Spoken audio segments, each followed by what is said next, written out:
Sophie Cunningham owned Jacy Sheldon from the same game that Marina Mabrey did the massive body slam into Caitlin Clark on. She still owns Jacy.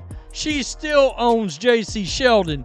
And what's great is she's got a great sense of humor about it, and she's not shy about it. I mean, what are they going to do? Without hesitation, Cunningham reportedly took the card in marker and wrote a message across it, property of Sophie Cunningham.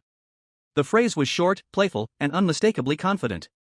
To some observers it read like friendly banter, the sort of competitive humor athletes exchange all the time. To others it felt like a bold declaration, a tongue-in-cheek way of referencing their recent on-court encounters. Regardless of interpretation, everyone agreed on one point: it was memorable. In the age of instant sharing, memorable moments rarely stay private. Photos of the signed card began circulating online, and within hours the image had spread across multiple platforms. Fans debated its meaning, sports pages reposted it, and commentators weighed in with their own takes.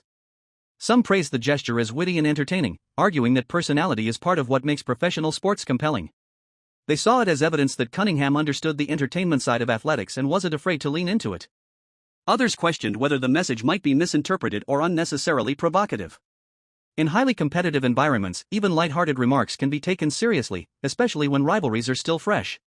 Critics wondered if the inscription risked prolonging tension instead of letting it fade naturally. Yet even those voices acknowledged that the moment had already accomplished one thing: it captured attention. What made the reaction especially intense was the context surrounding it. The earlier game had already primed fans to analyze every interaction between the players involved. When the autograph surfaced, it felt to many like a continuation of that storyline rather than a separate incident. The narrative suddenly had layers: an on-court exchange followed by an off-court gesture, and layered stories tend to spread faster because they give people more to discuss. From a broader perspective, the episode illustrated how modern athletes operate in two arenas simultaneously: the physical court and the digital conversation space. A single written phrase can travel farther and faster than any highlight play, shaping public perception in ways that used to be impossible before social media.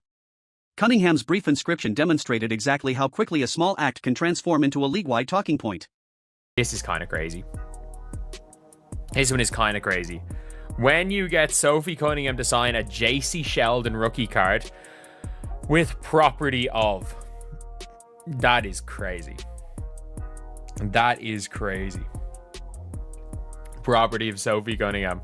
Let's be honest about one reality of modern professional basketball: when you share the court with a superstar whose presence boosts attendance, drives television ratings, and draws unprecedented attention to the league, every interaction involving that player gets magnified. Teammates, opponents, commentators, and fans all feel the gravitational pull of that spotlight. Caitlin Clark's arrival in the league created exactly that kind of environment. Arenas filled faster, broadcasts drew larger audiences, and even casual viewers began tuning in just to see what might happen next. With that level of visibility comes admiration, scrutiny, and, inevitably, extra physical defense from opponents determined to prove themselves.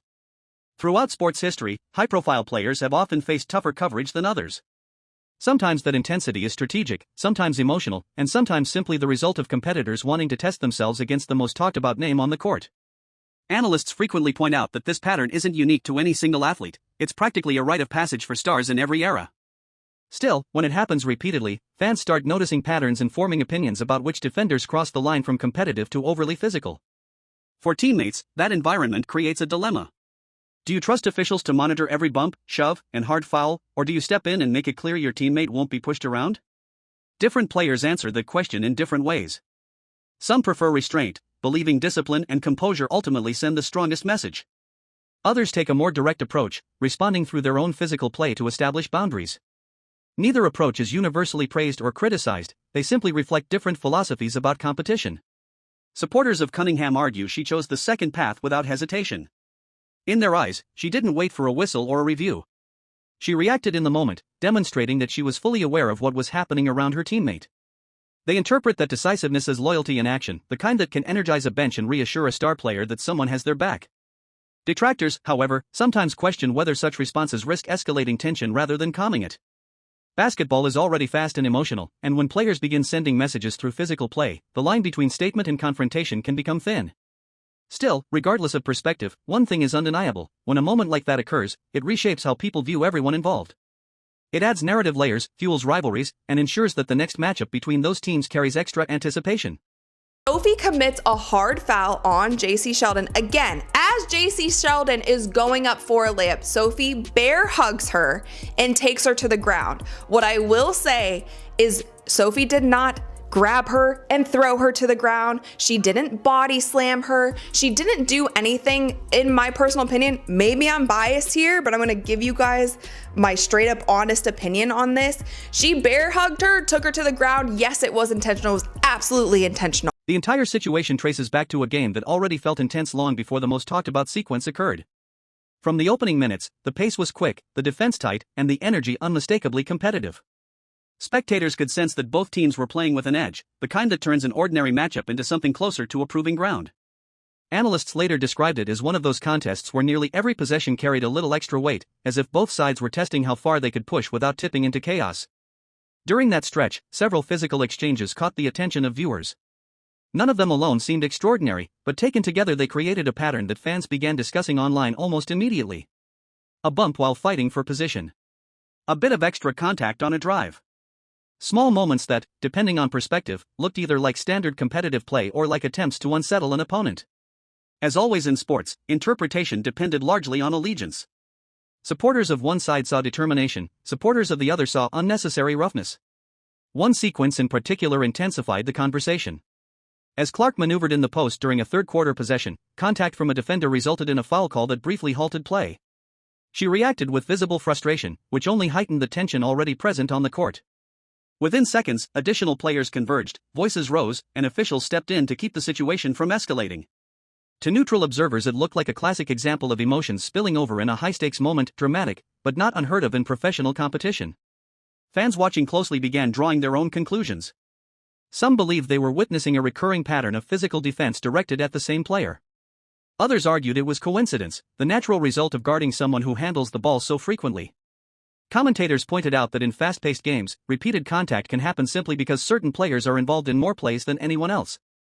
Still, perception can be as powerful as reality, and once spectators start sensing a pattern, that perception tends to stick. According to those who praised Cunningham, she noticed the same sequence of events and mentally catalogued it. Rather than reacting immediately, they say she waited for the right moment, a response measured enough to stay within the flow of the game yet firm enough to be noticed. When that moment came, she delivered contact of her own during live play. Admirers described it as controlled and intentional, not reckless or wild, but clearly purposeful. To them, it was a subtle signal, awareness acknowledged, message sent. She's the problem. She is the problem.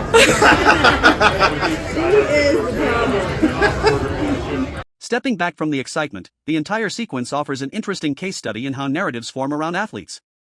One physical game leads to speculation. One assertive response leads to debate. One autograph leads to viral discussion. None of those moments alone would necessarily define a season, but together they create a storyline that fans follow almost like a serialized drama. Sports have always thrived on these arcs, rivalries, rematches, statements, and reactions because they add emotional stakes beyond the final score. For Cunningham, the attention reinforced her reputation as a fiercely loyal teammate willing to show personality in public. Supporters embraced that image enthusiastically, saying it's exactly the type of presence teams need when facing intense competition. They argue that players who bring visible passion can energize crowds and shift momentum, even if their contributions don't always appear on the stat sheet. In their view, moments like these don't distract from basketball, they enrich it by adding character. Skeptics see the same events through a different lens. They caution that strong gestures can sometimes overshadow performance if they become the primary focus of conversation. From that standpoint, the best statements are still made through scoring runs, defensive stops, and wins in the standings. Personality, they say, should complement results rather than compete with them. It's a classic debate in sports culture, style versus substance, emotion versus restraint. What's undeniable is that the incident sparked engagement. Fans talked, analysts analyzed, and casual viewers became curious enough to look up highlights and box scores.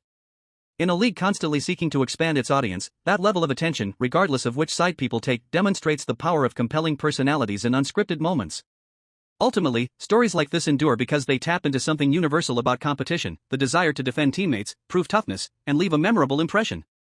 Whether someone views Cunningham's actions as playful confidence or unnecessary bravado often depends on personal taste. But either way, the episode has already secured its place in recent league lore, proving once again that sometimes the smallest gestures create the loudest echoes. Sophie Cunningham would take her rightful place as the Indiana Fever enforcer, and I believe took the first step to her becoming the second most popular player in the WNBA. Sophie Cunningham is everywhere. Arby's, walking in. She's the best looking woman walking into these WNBA arenas. I mean, Black Belt Barbie, anybody? Black Belt Barbie. Supporters quickly labeled the exchange as a form of basketball justice, a phrase often used when players respond to physical play with equally physical effort while still operating inside the rules. The idea behind that phrase is simple: competition doesn't always require words. Sometimes the language of the game itself, screens, boxouts, drives, and defensive pressure, communicates everything that needs to be said. In this interpretation, Cunningham's response wasn't about retaliation, it was about balance. She didn't chase confrontation, they argued. She answered intensity with intensity and then moved on. Moments like that can be surprisingly influential. Even when they last only a few seconds, they linger in the memories of players and spectators alike. Teammates may feel reassured. Opponents may adjust their approach. Officials may watch future possessions more closely. It's part psychology, part strategy, and entirely embedded in the culture of competitive sports. Those who appreciated Cunningham's reaction believed it struck that delicate balance, assertive enough to register, restrained enough to avoid crossing a line. For many athletes, that would have been the end of the story. A physical exchange during a heated game, a few replays on sports shows, and then attention would shift to the next matchup. But this narrative didn't stop when the final buzzer sounded. Instead, it gained an unexpected second chapter away from the court, in a setting far calmer than a packed arena. At a fan event sometime later, the atmosphere couldn't have been more different. There was no scoreboard, no defensive schemes, no adrenaline-fueled sprints. Just tables, markers, merchandise, and a line of supporters waiting for autographs. Cunningham reportedly greeted each fan with the same upbeat energy athletes often bring to community appearances, smiling, chatting, posing for photos, and signing memorabilia. These events are usually routine, pleasant obligations that rarely produce headlines. Then came the moment that reignited the conversation. A fan stepped forward holding a rookie card featuring Jacy Sheldon and asked Cunningham to sign it. On the surface, it sounded like a harmless, even humorous request. Yet given the recent on-court history between the players, it also carried a hint of mischief. Those nearby sensed the curiosity instantly. How would she respond? Would she laugh it off, decline, or play along? The answer, when it came, ensured the story would continue far beyond that autograph table.